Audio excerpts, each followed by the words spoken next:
Monsieur le Président et chers collègues, nous avons, comme tout à chacun, reçu cette proposition de vœux vendredi dernier et il appelle de notre part un certain nombre de remarques au regard de sa rédaction. Préciser tout de même que, par rapport à ce que vous venez de dire, déjà, puisque ce projet de PR2 est présenté comme un projet industriel quelque peu providentiel, redire que le nucléaire ne peut pas être qualifié de totalement décarboné. Si on observe le cycle nucléaire, il faut considérer qu'il y a extraction du minerai, qu'il y a transport, qu'il y a traitement des déchets. Donc, je crois qu'il convient d'être précis. Vous évoquez la question des coûts. Vous l'avez fait dans votre propos liminaire tout à l'heure, à nous dire qu'en effet, on serait là à un prix du mégawatt-heure bien inférieur à d'autres types d'énergie, et notamment renouvelables. La vérité, c'est que EDF annonce une perspective de 50 € du mégawatt pour ce qui est de cet EPR de troisième génération.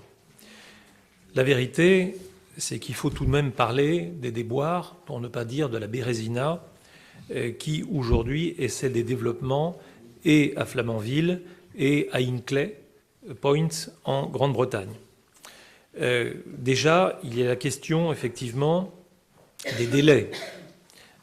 Nous savons qu'il y a des délais de 3 à 10 ans supérieurs à ce qui avait été dit pour Flamanville. Donc, quid ce qui est d'une implantation éventuelle dans notre département. Et puis, lorsqu'on nous annonce 5 milliards donc, de dépenses pour le PR2, c'est un coût, disons-le, qui est totalement utopique au regard de ce qui est aujourd'hui observé. Hinkley, en Grande-Bretagne, c'est 13 milliards, et Flamanville, quelque chose comme 11 milliards d'euros. Donc on voit bien que les coûts d'objectif au mégawatt ne pourront pas être tenus. Aujourd'hui, ce que l'on peut dire, dans un coût qui n'est pas stabilisé, c'est que le prix du mégawatt ressort plus volontiers à 120 € quand l'éolien terrestre et les centrales photovoltaïques au sol représentent plus volontiers un montant de 75 € du mégawatt. Donc, aujourd'hui, cette technologie n'est pas stabilisée, ni dans ses coûts, ni dans ses délais. Et donc, nous nous interrogeons sur ce vœu qui nous arrive aujourd'hui, à un moment, qui plus est, où le gouvernement nous dit, les choses ont été rappelées par la ministre la semaine dernière au Sénat, devant la représentation nationale, aucune décision n'interviendra avant 2022 ou 2023. Ce qui se joue aujourd'hui, en vérité, c'est un bras de fer entre EDF, qui a décidé de lancer ses propres appels d'offres, et un calendrier plus politique qui est celui de la programmation pluriannuelle de l'énergie. Et donc, nous nous interrogeons sur l'intérêt, en tout cas, d'un tel bras de fer quand il n'y a pas de concordance entre le calendrier du politique et le calendrier d'une société, fût-elle nationale. Enfin, je voudrais dire aussi qu'on ne peut pas considérer la question nucléaire sans dire, évidemment, les éventuels dommages, ou en tout cas les éventuels risques. C'est vrai de la question de la ressource en eau, c'est vrai des rejets, notamment, c'est vrai des risques, le risque nucléaire dans son ensemble, c'est vrai de la question des déchets aussi. Et donc, l'on voit bien, effectivement, qu'il y a nécessité à réfléchir. Dire que, aussi, les spécialistes et le commissariat à l'énergie atomique en particulier, expliquent que la ressource en uranium ne dépassera guère 50 ans. Si l'on considère qu'un EPR sera en état de fonctionner pas avant 2030, qu'il a quelque chose comme 60 ans d'existence possible, on voit bien qu'il y a 20 ans d'obsolescence avant même le terme de cet EPR nouveau. Donc il y a un télescopage des calendriers qui aujourd'hui nous fait beaucoup douter, qui en tout cas suscite beaucoup de questionnements. Et nous ne pouvons pas dire aujourd'hui que nous soumettons davantage d'habitants et davantage de population dans l'Ain à un tel risque sans aujourd'hui un véritable débat et une véritable concertation qui exige davantage qu'un vœu qui nous est soumis ce matin. Quoi dire aussi en termes d'image pour notre département qui s'attache à promouvoir, oui, une dimension touristique, une dimension d'attractivité, une dimension verdoyante. Tout cela, j'allais dire, serait mis à mal si effectivement l'expérience de PR2 qui est aujourd'hui développée et en France et au-delà de nos frontières, si toutes ces difficultés devaient demain se concrétiser dans notre département. Donc ce vœu nous questionne plus qu'il n'apporte de réponse. En tout cas, je crois que ce sujet mériterait davantage de débat qu'un simple examen de vœux aux matinées d'une session. Madame Boué-Multon. Oui, Monsieur le Président, veuillez me pardonner, j'ai repris ma boîte mail, je n'ai pas reçu le vœu, donc je n'ai pas pu travailler sur le dossier, j'en suis désolée, ça mérite vraiment une grosse réflexion. Il est vrai qu'il est beaucoup plus facile de refuser un projet pour les difficultés qu'il peut générer sans apporter de véritables réponses. Je ne suis pas particulièrement pour les éoliennes. On connaît également les difficultés et les non-dits à propos des éoliennes. Donc je ne peux pas dire que je préfère ou non les éoliennes. C'est un dossier qui mérite vraiment d'être travaillé. Nous avons eu sur notre canton un projet d'hydrolienne préparé par la CNR qui a été annulé pour différents motifs. Nous le regrettons fortement. Donc nous voyons bien que le problème de l'énergie n'est pas simple. Ces hydroliennes à placer dans le Rhône était un projet très beau, magnifique, qui a été annulé pour maintes raisons, notamment financières. Donc c'est vraiment un domaine dans lequel il faut réfléchir et ce vœu me prend un peu de court, j'avoue. Donc aujourd'hui, je vais m'abstenir, non pas que je sois contre la réhabilitation de la centrale nucléaire de Belay, parce que effectivement, ça peut être une opportunité, mais il faut également prendre en compte toutes les contraintes. Donc aujourd'hui, je ne suis pas en mesure de voter en toute connaissance de cause. J'en suis désolée, mais si j'avais reçu le vœu en temps voulu, peut-être que j'aurais pu consulter. Donc veuillez prendre cette abstention comme le fait d'une non-information. Je vous remercie. Je rappelle que le vœu a été distribué vendredi soir, que moi je me souviens que des vœux étaient posés le jour même de la session parfois. Donc on a quand même pris la précaution de vous le déposer vendredi soir. Monsieur Laverpillière, vous voulez prendre la parole? Oui, merci Monsieur le Président. Je crois qu'il faut bien comprendre dans cette affaire que nous nous inscrivons dans un calendrier qui est celui de l'État, qui est celui du gouvernement, et qui est un calendrier par définition long. Nous parlons des années 2030, effectivement, Monsieur Greffet. Nous parlons des années 2030. Mais pour préparer, dans un domaine qui appelle autant d'investissement et de recherche, pour préparer les années 2030, il n'empêche qu'il y a des décisions qui doivent se prendre maintenant, qui sont d'ailleurs des décisions qui appartiennent au gouvernement, à l'État. Il n'empêche que nous nous inscrivons dans ce calendrier, nous devons intervenir maintenant pour faire connaître notre souhait, notre vœu, et ensuite la décision sera prise par le gouvernement.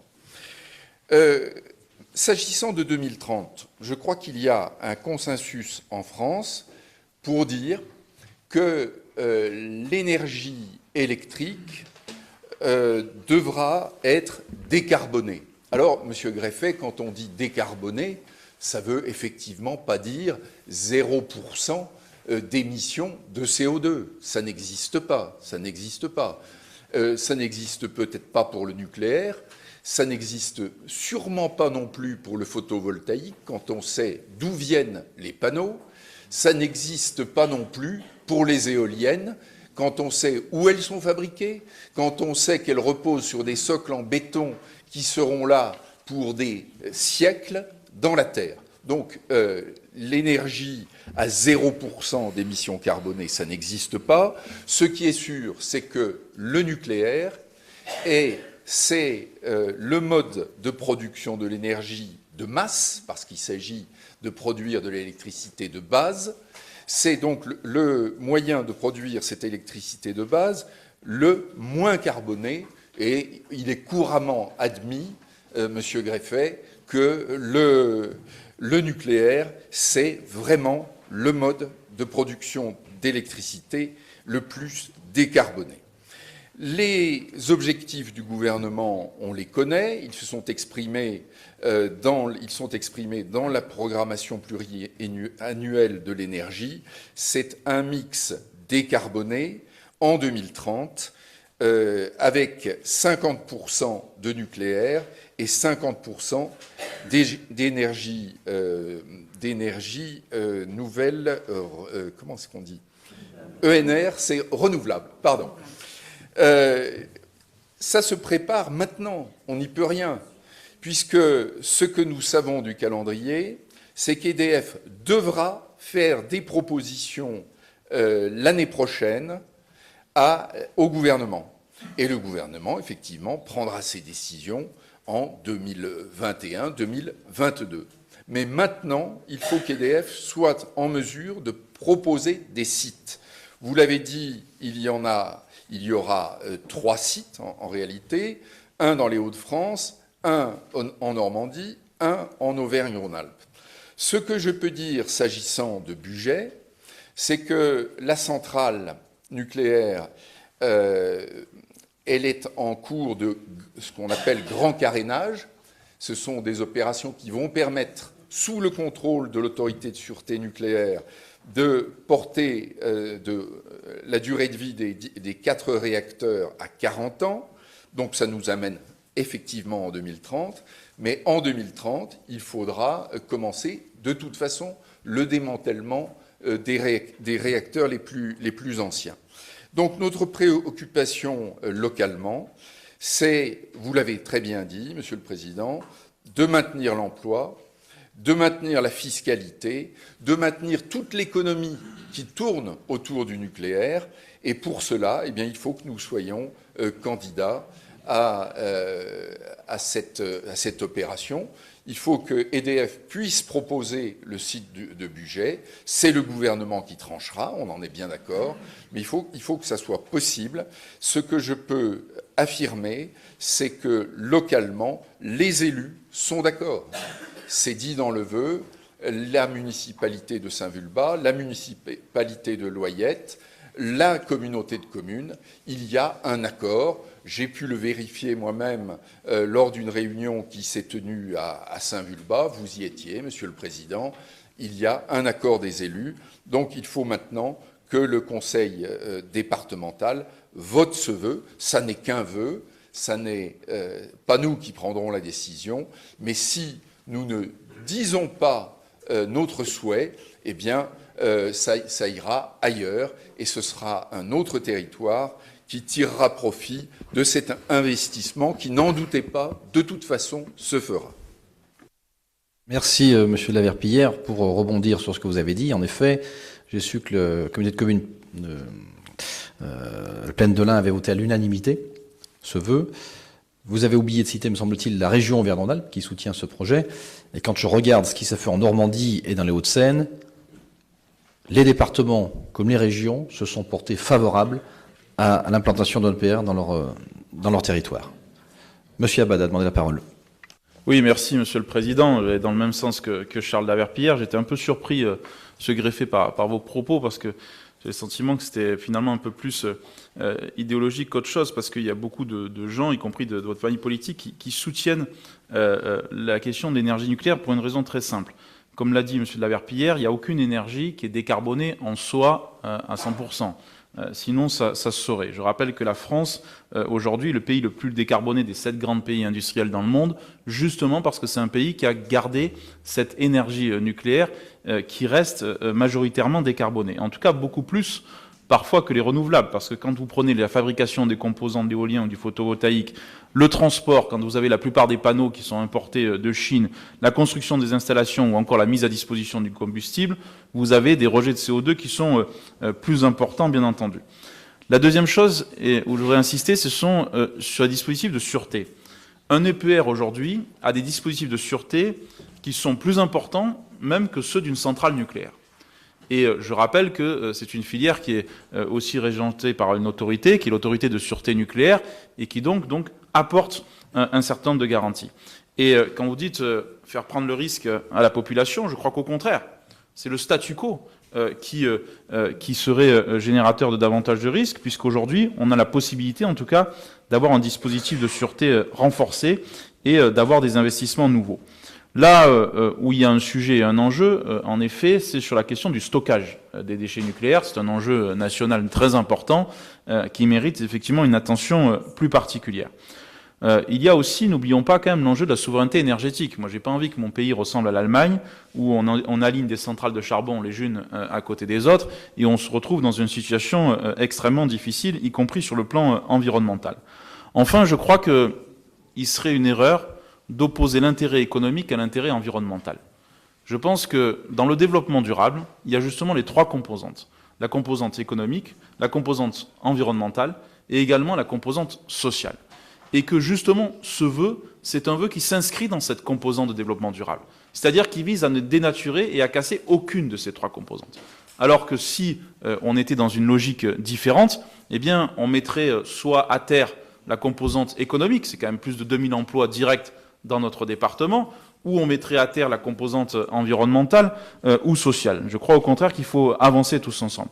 Enfin, sur le prix, c'est pas un petit enjeu et c'est pas un petit sujet. Moi, j'ai pas envie d'avoir demain les gilets jaunes puissance 10, parce que ce qui s'est passé sur le prix du carburant et la taxe carbone et le coût du diesel ou du gasoil, demain, si on sort directement du nucléaire et qu'on ne travaille pas un mix énergétique équilibré qui préserve la souveraineté énergétique de la France et de l'Europe, alors vous aurez les gilets jaunes puissance 10, parce que quand vous aurez le prix de l'électricité qui sera multiplié par 10 ou par 20 sur les territoires, forcément vous aurez un pouvoir d'achat qui sera fortement diminué. Donc je crois que ce vœu, il est équilibré. Deuxièmement, il répond à un calendrier qui n'est pas le nôtre, comme l'a rappelé Charles Laverpierre à juste titre. C'est un calendrier qui est aujourd'hui imposé par le gouvernement et qui nécessite effectivement de prendre position par rapport à un sujet qui nous engage sur les temps à venir. Et je crois effectivement que, eh bien, à travers ce vœu, on a la possibilité d'envoyer ce signal tout simplement qu'on croit au développement durable, mais au droit du développement durable dans ces trois composantes, les composantes économiques, sociales et environnementales. Et d'ailleurs, on peut lire avec finesse ce vœu et on voit bien effectivement que ces trois composantes sont très visibles dans ce vœu. Et je trouve que ça serait en tout cas un beau signal envoyé, comme la communauté de communes de la Plaine de l'Ain a pu le faire, comme l'ensemble, je crois, des élus locaux également de ce territoire et de ce département soutiennent. Et c'est important qu'on soit fortement en lien et engagé sur justement ce qu'est une pratique du développement durable au quotidien, non pas idéologique, mais pragmatique, qui prend en compte effectivement à la fois les réalités, mais aussi tout simplement des objectifs sur le mix énergétique. Il y a une loi sur la transition énergétique qui a été, j'en termine par là, qui a été votée. Je vous rappelle quand même qu'il y a un certain nombre de sujets qui nous concernent très directement, sur lesquels on doit, au-delà de l'objectif, les remplir et qui engagent un certain nombre de questions. La question des déchets, je l'ai dit, est une question centrale. Elle se pose aussi sur notre département et sur notre territoire. Et je pense qu'aujourd'hui, on a tous les outils pour promouvoir le développement durable. Et je termine en disant, rassurez-vous, Monsieur Greffet, le président d'un tourisme que je suis est très vigilant justement au développement du tourisme vert de proximité, de qualité, de cadre de vie. Et donc je pense que ça serait effectivement très malvenu de caricaturer, d'opposer, là où au contraire on a besoin d'avancer tous ensemble. Merci, Monsieur le député. Monsieur Greffet. Oui, Monsieur le Président, chers collègues, le mix énergétique s'imposera. C'est une parfaite évidence. Et donc ne mettons pas d'idéologie là où il n'y en a pas. Il ne s'agit pas pour moi, ce matin, de défendre une position qui serait une position, je vais dire, anti-nucléaire. Simplement, ce sujet est d'importance. Je voudrais dire tout de même que l'Agence internationale de l'énergie elle-même explique qu'une relance massive à l'échelle mondiale du nucléaire ne ferait que diminuer de 4% l'émission des gaz à effet de serre. Donc on voit bien qu'effectivement, il n'y a pas de solution, j'allais dire, idoine, idéale. Et donc, la rédaction du vœu, telle qu'elle est faite, qui tend à nous démontrer que le PR2 est une solution providentielle, c'est quand même comme cela que nous la prenons, ne me paraît pas être une bonne rédaction. Et je le redis, je pense que cela méritait davantage que 15 minutes à l'occasion d'un vœu. Il y a un calendrier qui est un temps long, chacun s'accorde à le reconnaître, et je pense que cela aurait mérité en effet davantage d'échanges et de débats. Et je le redis, nous sommes dans un calendrier long, dans une technique qui est non stabilisée, dans des coûts qui ne sont pas ceux qui ont été évoqués. Je maintiens, EDF promet quand la vérité nous donne des coûts d'EPR au double ou au triple de ce qui est annoncé. Donc on voit bien que le coût du mégawatt ne sera pas celui-ci. Donc loin d'opposer les modes de production, je dis simplement que cela, au regard de l'engagement long pour notre département, cela mériterait autre chose qu'un vœu ce matin. Bien, nous allons terminer là-dessus. Nous sommes bien d'accord que c'est un choix d'EDF de proposer cet EPR2 pour un mix moitié nucléaire, moitié énergie renouvelable, comme le veut le gouvernement. Ça, c'est une première chose. Que nous avons été informés par EDF entre la session d'octobre et la session d'aujourd'hui. Donc c'est la raison pour laquelle nous présentons ce vœu aujourd'hui et nous l'avons présenté plus tôt. Qu'il faut, comme cela a été rappelé par Charles de la Verpillière tout à l'heure, prendre position avant la fin de l'année. Et je rappelle que ce n'est qu'un vœu. Tous les départements de France concernés se sont prononcés aussi, et je ne pense pas qu'ils aient eu 6 mois pour réfléchir également. En tout cas, nous allons le faire, en ce qui nous concerne, ce matin. Moi je vous le dis, à un moment donné, il faut savoir ce que l'on veut et prendre des décisions. C'est le rôle tout simplement d'un élu. On l'a dit, ça restera une énergie, et j'ai jamais employé le mot providentiel, hein, jamais. Hein, d'accord, ni dans le vœu, il ne figure pas. On parle des 50 prochaines années. C'est le mix proposé, et je pense le plus adéquat pour l'instant, pour les 50 prochaines années, pour avoir une énergie moins chère. Je rappelle quand même, dans les positions que vous prendrez tout à l'heure, qu'il y a 2000 emplois à la clé, qu'il y a aussi des centaines de fournisseurs derrière indinois. Ça, il faut bien le rappeler aussi. Et qu'on est simplement dans la continuité du site. On n'est pas comme par exemple à Crémalville où tout est fermé et abandonné et on recrée un nouveau site. Ça serait forcément impossible. Mais là, on est dans la continuité d'un site. On est bien d'accord aussi, il faut prendre cela en compte. Et puis, je terminerai par là, rebondir sur ce qu'a dit le député Abad.